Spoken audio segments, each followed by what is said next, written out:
the Divorced Girl Smiling Podcast with your host, Jackie Pilosoff.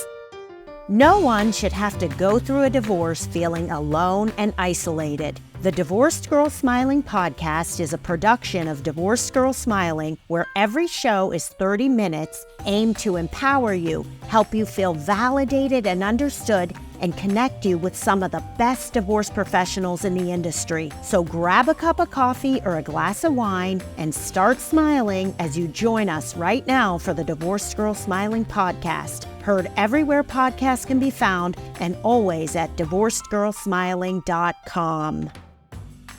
Before we get started, I want to tell you about two amazing Divorced Girl Smiling trusted professionals. The first one is divorce mediator Michael Cohen.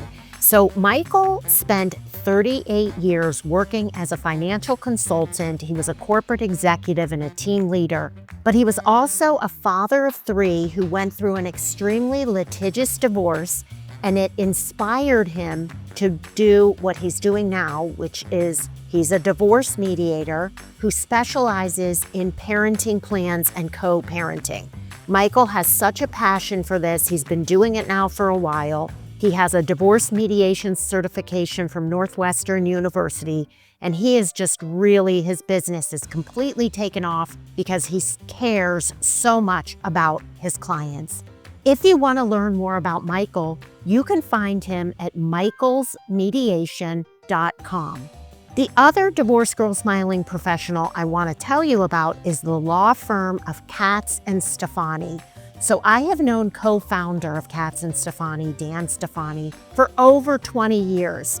He's a wonderful, wonderful person. He's been a divorce lawyer for at least 30 years. He and his partner, Andre Katz, founded Katz and Stefani in, I believe, 2007 or 2008. It's a wonderful firm with 9 attorneys, and they specialize in high conflict, high asset divorces. If you want to learn more about this wonderful firm, you can find them at katzstefani.com. You can also find both Katz and Stefani and Michael Cohen in the Trusted Professional section of Divorced Girl Smiling.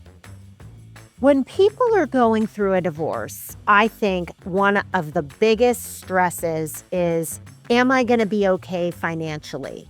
And I remember when I was getting divorced, it was back in 2008, so I would get my attorney's bills in the mail. And every month it would be like $3,000, $5,000, $7,000. And it was so stressful. Now, of course, it's online, which is probably even more stressful.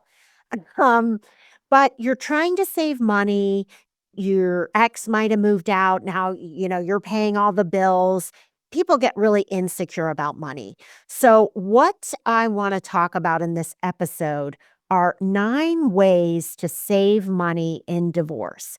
My guest is Hirsch Serman, who is a financial divorce coach. He's a divorce coach who specializes in helping people with the financial aspect of their divorce.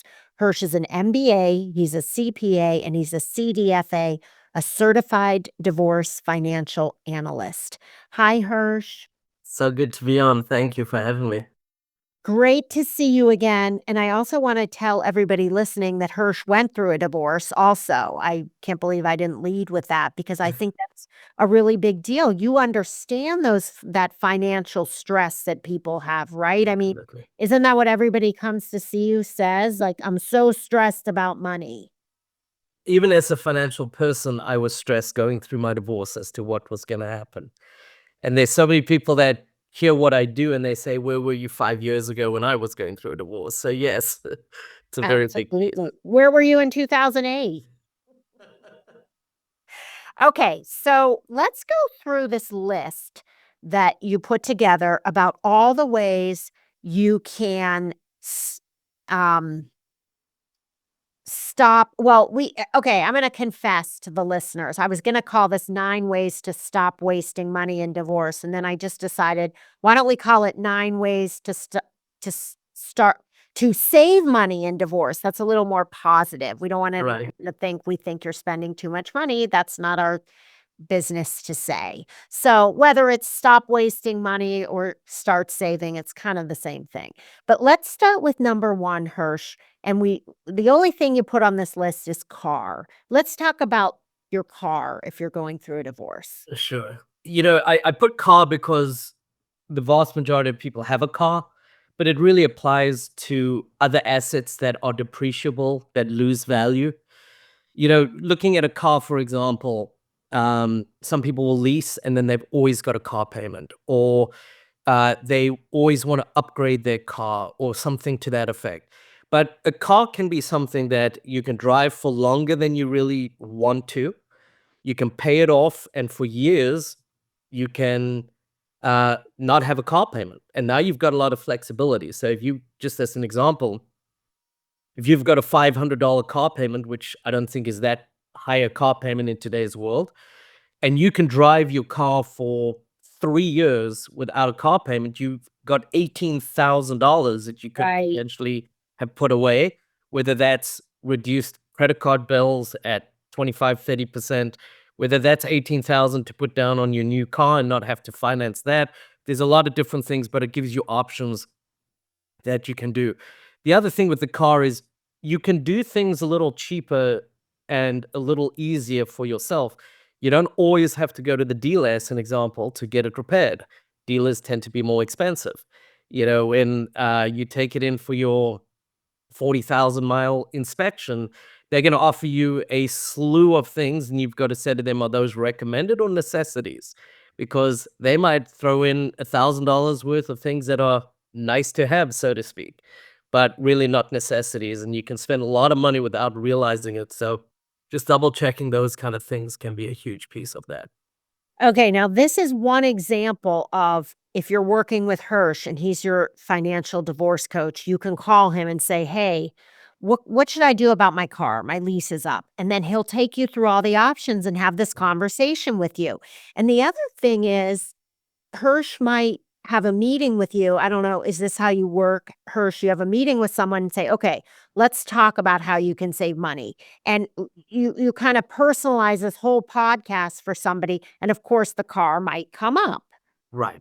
Okay. Right. So most people come to me obviously because they're going through a divorce, and then I get their situation and lay out their next steps. But part of what I work on, which I think is incredibly important, is to create a values based strategy to this transition in your life.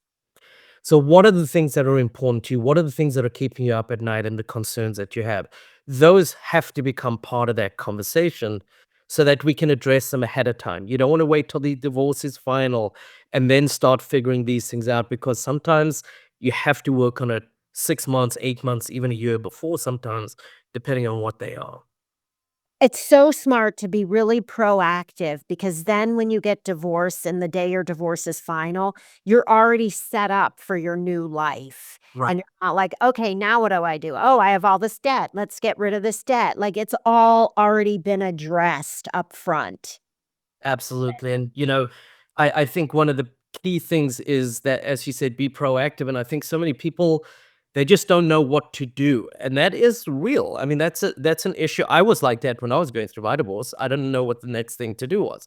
I think that's one of the beautiful things about your website, actually, is if they go to the trusted professionals, there's somebody for pretty much every part of your life moving forward, that if you need help in an area, they're trusted professionals that you vetted and worked with over the years that can help them through and move forward, which I think is a great resource. Absolutely. Okay, number 2 is stop calling your attorney for every little issue. Hirsch, this is what I did. I racked up so many lawyer fees because I would call for everything. But I do want to say in my defense, there was no divorce girl smiling. There were no trusted professionals. Right. Oh, so I was calling him from everything from my ex has a new girlfriend. I don't want my kids around her until I meet her. Well, that's not something you ask your divorce attorney. There's so many better ways to handle it. That's a question for a divorce coach, and so So I actually, it's interesting. I have a blog on my website that is about picking a divorce attorney, and it runs through a lot of the pieces.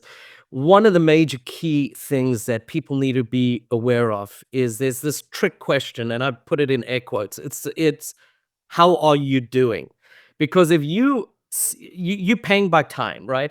That question, if you're gonna spout all the things that are going on in your life and all the, the misery that you're going through and all the whatever it is, if you spend 10 or 15 minutes on that, that's $100+ that you've just spent on that. If you do that because you call them 5 times a week, you're spending an extra $500 a week. So you can be Absolutely. very careful. I think understanding using the right professional for the right reasons, as you said. Don't use your attorney as your therapist. It's a $500 therapist that's not qualified, right? Use them for the legal side of things. Also, I would say the chances are there are going to be multiple things that come up for you. So put them all together, put your thoughts together, write down your questions. So instead of calling today and tomorrow and the next day, maybe it's 3 days from now, I call with my 3 questions and knock them out quickly. But I'm much more organized. Maybe I've thought through those first 2 questions a little bit more because I've had them on my mind now, and that can save you a lot of money, a lot of time.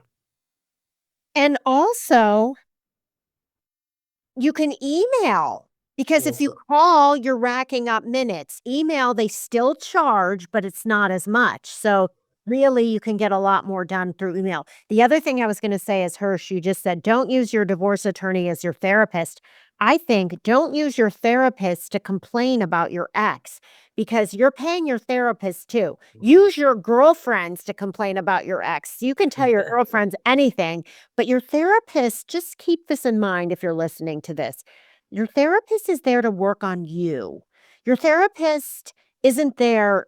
Of course, he or she is there to validate you and let you talk and vent, and that's true. But remember that when you go to therapy, you're going to work on yourself. So don't spend the whole time talking about how much work your ex needs to fix his problems because, like, you should be really into helping yourself. right. And bring as much positivity into that conversation and into your life. It's a hard enough challenge going through a life transition. Pick out the wins, pick out the positivity that you can, because that also enables you to start viewing things in a more positive way as well. There's so many rabbit holes we can go down, and I just coming back to the attorney, one more quick thing. When you interviewing attorneys, understand how they bill. I've had people say to me, "Oh, I had no idea they were gonna charge me for photocopies. I didn't know they were gonna charge me for." Those are questions, if you have them up front and you understand up front, you know what to avoid or how to be more efficient. You're listening to the Divorced Girl Smiling podcast. My name is Jackie Pilosoff, and I'm your host. And today I'm here with Hirsch Serman, divorce financial coach. And Hirsch has an MBA, CPA, and he's a CDFA. Hirsch and I are talking about wasting money in divorce, specifically 9 ways to stop wasting money in a divorce. We're going to take a short break. And when we come back, we have, let's see, 9. We only did 2. We have 7 more ways we need to discuss. So we'll be right back. Several years ago, Justin Milrad co-founded a nonprofit organization dedicated to helping those with mental illness and addiction issues. He was married then. Now, Justin is divorced. He's a dad, and he has founded his coaching practice to help people through divorce and after. He brings a certification in mental health first aid and a certification in divorce coaching. I love Justin. I am so excited to call him a Divorce Girl Smiling trusted professional. The name of Justin's company is Reclaim and Reboot, so you can go to reclaimandreboot.me. I also want to tell you about a great real estate agent and certified divorce real estate expert, Holly Norman. Holly has been a realtor since 2003. She's in Atlanta, and she has a background and experience in interior design. But then Holly decided to specialize in divorce a few years ago. She got her CDRE certificate, and Holly can work with your divorce team to make sure that if you're buying or selling your home or both, everything goes smoothly and everything becomes fair in the divorce. Love Holly. I trust her so much. She's the founder of Chris Alex Real Estate Group, so you can find her at chrisalexrealestate.com. Welcome back to the Divorce Girl Smiling podcast. My name is Jackie Pilosoff, and I'm your host. And today we're talking about how you can stop wasting money in your divorce. My guest is Hirsch Serman. He is the founder of Life Cycle Financial. Hirsch is a financial divorce coach. He also went through a divorce. He also does taxes. He also has an MBA, and he's a certified divorce financial analyst. Okay, let's move on to the third tip in how to save money / stop wasting money. Buying your kids expensive things because you feel guilty about divorce. So I think that's I was going to say, I know somebody who bought their kid a car because they felt so. I mean, that's big money. that's big money. Often they can't afford it. Or as we said earlier in the podcast, often we're scared, are we going to be able to make ends meet? Going out and spending like that's not going to help than anxiety, let alone your pocketbook. The other thing is, I would venture to say, I mean, I was not a kid with parents going through divorce, but I've got years and years of experience working with people who have. Kids want to know they're going to be a priority still to their parents. They're going to be safe. They're going to be taken care of. They're going to be loved. Spending the time picking out the expensive gift versus spending the time making sure they are feeling safe, feeling comfortable, feeling loved, I think that's where you want to spend your money or your time. It doesn't mean you can't buy them a gift for their birthday, for the holidays, whatever it is. I'm not saying you don't want to buy them gifts at appropriate times, but they're more interested in knowing you are there for them when you are needed than, oh, I just got a cool car, I got a cool whatever, right? That's, I think, ultimately the genuineness of knowing their parent is there, their parent is present in their life and is going to take care of them goes a long way for the kids. You know what's so funny? I was just in a yoga class this morning, and the teacher always says she's the best. She says like the best things. I don't even know where she gets her sayings, but she said, people don't want your presence. They want your presence, meaning they don't want your presence. Yes. They want your presence. They want you to show up for them. They want you to be there. And honestly, that's all kids want. They want your love and your time, and they're feeling insecure, and there's lots of changes going on with them. So instead of buying them something, take them somewhere. Well, Right. that might cost money too, but even to the park, something that doesn't cost money, they just want you to be there. And one thing I really regret is I don't know, maybe every mother says that. I work too much. I wasn't there enough for my kids, but it's something you can control. If you're listening to this right now, it's never too late. I agree. Yeah. Pe People also buy kids expensive things because they're trying to compete with the ex. Because I know a lot of dads get divorced and they buy their kids everything monetarily because they feel guilty, and then the mother thinks, "Well, he's buying them everything. I need to Right. keep up." Have you heard that too? I've heard that. I've seen that with clients. I remember a very specific conversation with somebody where I said to her, "Where's the money coming from?" And she literally said, "It might come from my grocery budget." So it gives you a sense that people are really trading the ability for their necessities, so to speak, to buy love. And you don't want to buy love because as soon as you stop, then the kid's gonna turn around and go, "What, they don't love me anymore? They stopped buying me," right? Really? So, I think sometimes that's why I say being genuine, being engaged, being present with them with your love and giving them love, that you're not gonna stop doing. But are you gonna continuously buy them gifts, et cetera? What's that gonna be a year, 2 years, 5 years down the road when all of a sudden that stops and now, "Oh, mom or dad doesn't love me anymore?" That can be the question that comes up. Right, because they ran out of money. Okay, let's move on to, I'm going to use the S word, Starbucks.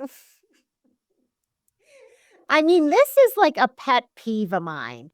I can't even believe how much money people waste on Starbucks. I make my own coffee. I'm as happy as can be. It is so delicious. I don't have to leave the house. I mean, what's up with people? I bet if we do the math, people are spending hundreds of dollars a month on Starbucks. Yeah. The math is huge, and I'll give you actually a real life example. I had a client. I must be going back 6 years at least at this point. Um, the client turned around and said to me, "All I want," when I was speaking about priorities with the kids, "all I want is to be able to take a small vacation with." She had two girls, with my girls.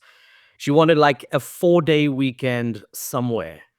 And I equated her Starbucks habit to that vacation, right? So when we dug deeper though, and I think sometimes people want to say, "Oh, if I just do this, it's easy and I'm done." But understanding how did you get to that sometimes is very important as well. So in her case, what happened was she had a drawn out divorce that went on for over 4 years. And her reprieve, because most of their time were living in the same house, her reprieve was she used to go to Starbucks every day, take an hour for herself to try to kind of regroup before she went home from work. So I said to her, go to Starbucks, because she would play on her phone and she would sometimes meet girlfriends, whatever it was. I said, but instead of buying their coffee, take coffee from work, right? And that's what she ended up doing. Okay, and also, why do people go and sit in a Starbucks? Go outside, people. Go to a park, sit on a bench and look at beauty, or go to a library where it's really quiet, or go to a really pretty building that has a beautiful lobby. I mean, anything. What is up with Starbucks? Like, is it some magical place? And okay, so I'm doing the math right now. So I just Googled a venti vanilla latte. Okay, it's $3.25. This is without tax. Let's say you get one every day. That's $22.75 a week It's times over four. That's $1,000. $91 a month. I mean, that is like ridiculous. Times 12, that is $1,092 a year. And by the way, that's after tax. You That's got to earn the Right, money no, I and didn't then pay include tax. tax, and I didn't include when you decide to get a scone or a breakfast sandwich with it. Now we're talking 2,000 a year, Yeah. maybe more. So, although it's on my pedestal right now, Starbucks is probably gonna sue me. Okay, and then that kinda goes with the next one, which is ordering food and takeout. It's kind of the same Right. theme. So I'll tell you, one of the things I stress with my clients, when I build a budget with them, I do it very differently. Most people are money in, money out. You know, you can put a little prayer that there's something at the bottom line, because a lot of people are very scared that there won't be. I do it very differently. I actually don't look at income up front. I look at your expenses and I categorize those into your essential. What do I absolutely need to get through the month? Kind of a Maslow approach, if you want to call it that. Mhm. And then the discretionary, my non-essential spend, like ordering food or a Starbucks, those would fall into that, right? A lot of clients say, "Oh, you're just going to tell me cut out all your discretionary spend, you'll be fine." And I don't think you can exist that way. I really don't. So I think if you look at something like that, and I'm used to ordering 2 or 3 times a week, let's do it 2 or 3 times a month. Let's make it a treat, Mhm. right? Instead of spending 40, 50, $60 each time I do that, I can spend, I don't know, $15 for dinner, save that money each time, and have it as a treat. I'll appreciate it a little bit more because it's a treat, and you save a tremendous amount of money. But understanding your essential and your discretionary spend, I think, are two key pieces in this, and understanding how to kind of cut back on those items that are discretionary. I love it, and when you do it 3 times a week and you think of it as a treat, you really appreciate it more also. So a tip for people listening, like, I can only say what I do that has worked for me, and it really is, I live in a blended family, and it's kind of like every night, like, "What's for dinner? What are we gonna have for dinner?" And you could spend so much money if you just think about it at 5 o'clock, and then you just say, "Okay, it's just easiest if we go pick up Chipotle." Right. Okay, so that's terrible.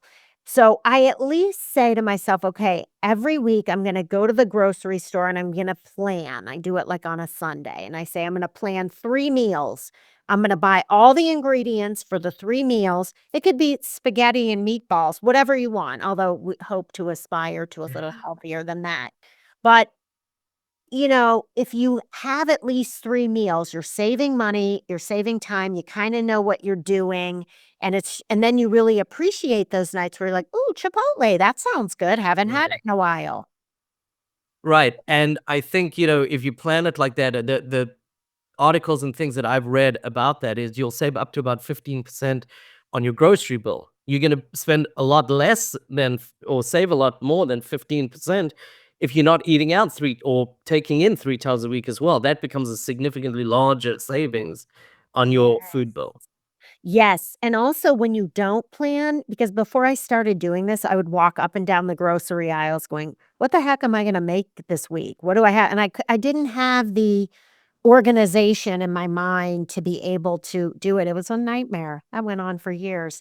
Okay, anyway, moving on to the next thing is, getting remarried too soon. Is that a way of wasting money? You know, the statistics that people generally throw out is like 50% of marriages end in divorce.